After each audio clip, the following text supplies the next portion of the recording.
Buenas noches, me presento. Soy estudiante del EDASO. Mi nombre es Víctor Eduardo Potoy Buñay. A continuación se presentará mi compañero. Muy buenas noches, me presento. Mi nombre es Caterina Solay Méndez Toquiza, estudiante de la Universidad de Escuela Superior Politécnica de Chimborazo.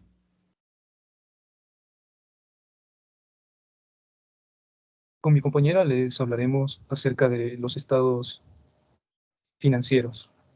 Queremos dar un agradecimiento especial a la ingeniera Andrea del Pilar Ramírez, que por su magistral guía podemos desarrollar este tema.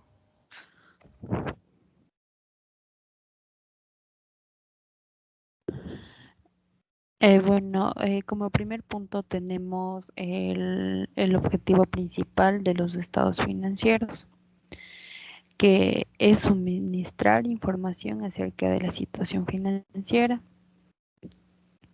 como es el balance, los resultados de las operaciones, ganancias y pérdidas, los movimientos patrimoniales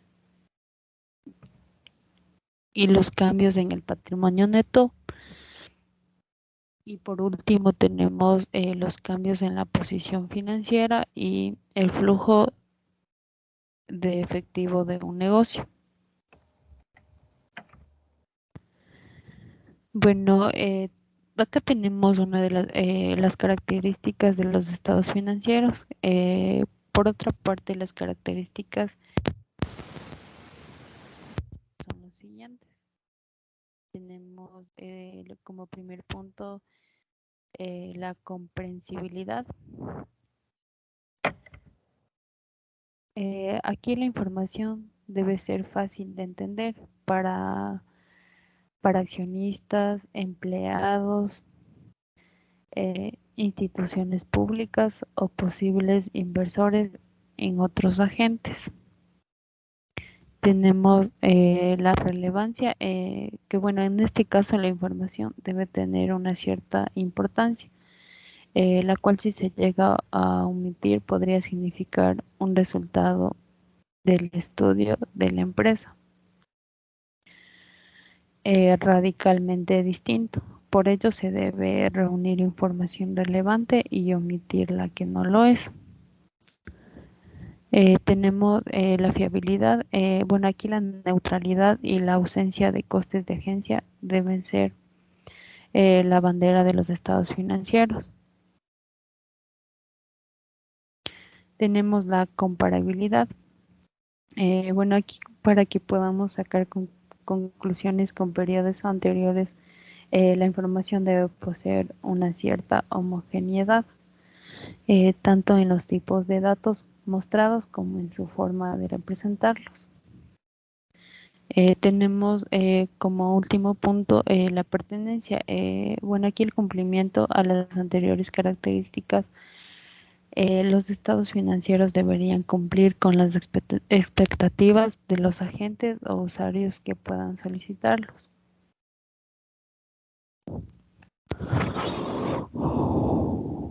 Estados financieros. Hemos hablado de los estados financieros, su objetivo, sus características, pero ¿qué son los estados financieros, no? Como sabemos, como parte de la contabilidad, son los documentos que muestran un diagnóstico de la situación de una empresa en un precio determinado y constituyen herramientas indispensables para la toma de decisiones a fin de mejorar la posición económica y financiera de la empresa. Todo esto hablamos en base a lo que el contador hará con raíces de las peticiones en los accionistas o inversores. ¿Cuáles son los más usados frecuentemente, no? Bueno, pues en toda empresa actual, los más usados son el balance general o el estado de situación financiera, el estado de ganancias y pérdidas, el estado de flujo de efectivo y el estado de cambio patrimonial. Estas cuatro nos presentan una ayuda impensable para un contador, ya que al tener estos nos permite conocer en qué situación se encuentra la empresa, así tomando decisiones de cambiar de estrategia o mantener la misma. El balance general o estado de situación financiera. Bueno, pues es el conjunto de registros de una empresa para ver su transcurso en un periodo general, cada año. Presenta la situación financiera de una compañía, muestra la relación de recursos activos, así como la fuente de financiamiento como es el pasivo y el patrimonio. Y los elementos de la situación financiera son el activo, el pasivo, el patrimonio, el ingreso y el gasto.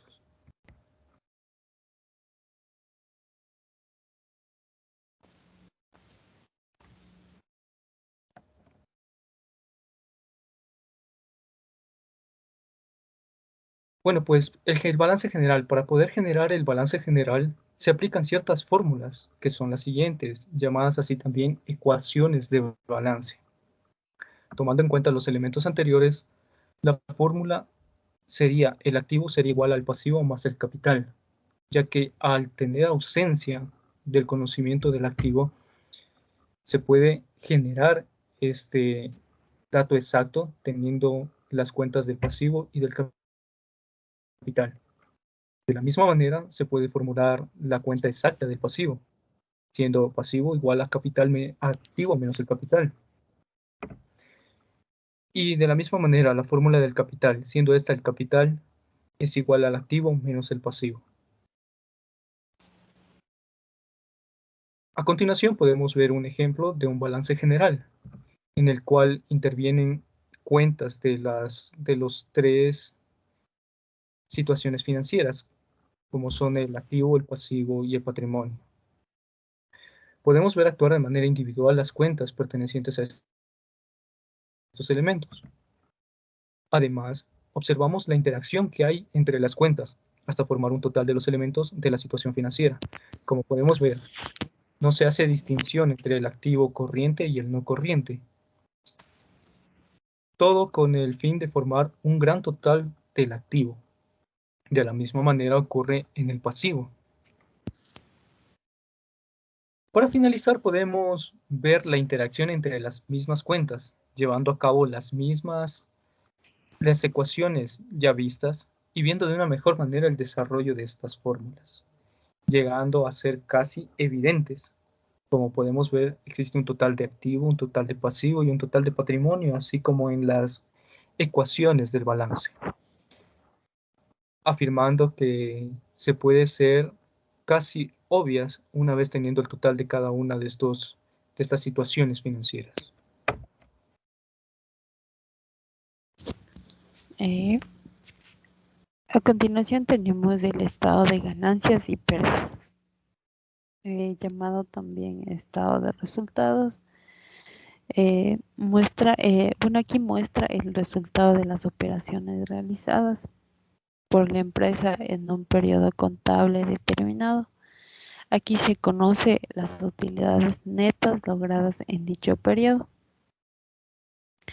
Bueno, como lo acabamos de mencionar, en los estados de ganancias y pérdidas, aquí se presenta la utilidad o pérdida de operaciones de una compañía o dicha empresa por un periodo determinado.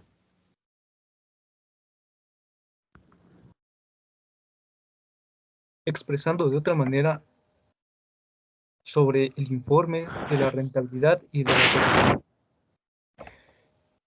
Bueno, en este siguiente ejemplo del estado de resultados, se aprecian las utilidades hechas por la empresa en su actividad, que es principalmente las ventas. Vemos un total de su actividad, un costo que nos conlleva esta actividad y una utilidad bruta. Vemos las especificaciones de la cuenta de gastos para la suma total de la misma, como tenemos gastos de operaciones, en los cuales están incluidos el gasto de venta, administración y gastos financieros. Y como ya dijimos, generamos un gran total de gastos operacionales. También vemos el resultado total después de la reducción de la cuenta gastos, teniendo la utilidad de la operación. Al dar el total de después de la reducción de los gastos a la utilidad, se tiene la respuesta si es un ejercicio con utilidad o pérdida. Al ver esto, enfocamos nuestra estrategia en cambiar o mejorar algo, o asimismo permanecerlo, ya que si nuestra principal actividad de la empresa no está generando la utilidad deseada, se debe contemplar el cambiar la estrategia de esta, para así poder tener un ejercicio con utilidad en lugar de pérdida.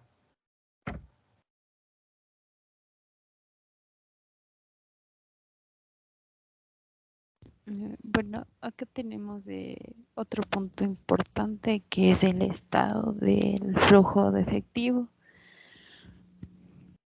Bueno, el estado de flujos de efectivo es uno de los estados financieros de la contabilidad. Aquí nos informa sobre el origen y la utilización de las corrientes de efectivo y sus equivalentes. Bueno, los flujos de efectivo prácticamente serán las entradas y salidas de efectivo en las cuentas de efectivo y otros activos líquidos equivalentes. Bueno, aquí se considera efectivo a la tesorería depositada en la caja de entidades y a los depósitos bancarios a la vista. También podrá considerarse como efectivo a los instrumentos financieros susceptibles de ser convertidos en efectivo. Acá tenemos el método para calcular el estado de flujo de efectivo. Tenemos el método directo y el método indirecto. Bueno, el método directo se formula ordenando los cobros y pagos con base en las categorías principales a las que estos pertenecen. Con este método, las magnitudes derrubadas de las distintas categorías se presentan por su importe bruto. Bueno, y en el método indirecto se formula partiendo de la utilidad arrojada por el estado de resultados para luego ir eh, depurándola con partidas conciliatorias hasta llegar al saldo efectivo en libros.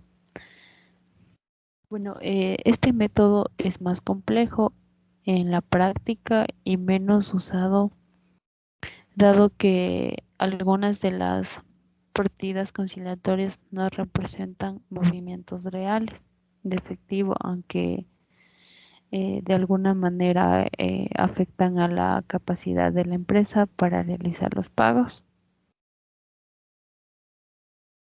Acá tenemos los objetivos del estado de flujo de efectivo y uno de los más importantes es que proporciona una información muy útil a los administradores de la empresa con la finalidad de medir sus políticas contables y anticiparse a posibles problemas.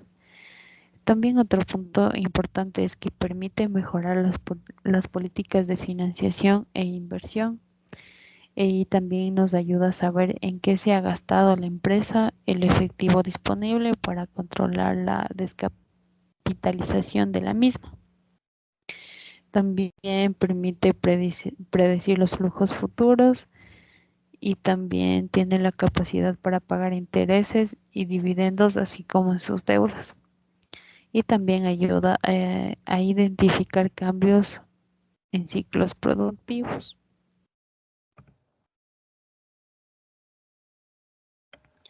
El estado de cambios en el patrimonio es un estado financiero que presenta las variaciones o cambios que ha experimentado el patrimonio de un periodo a otro. Tomando en cuenta esto, la solicitud del contador para tener en cuenta estos cambios, ya sean de un solo periodo, de dos periodos seguidos o lo que necesite.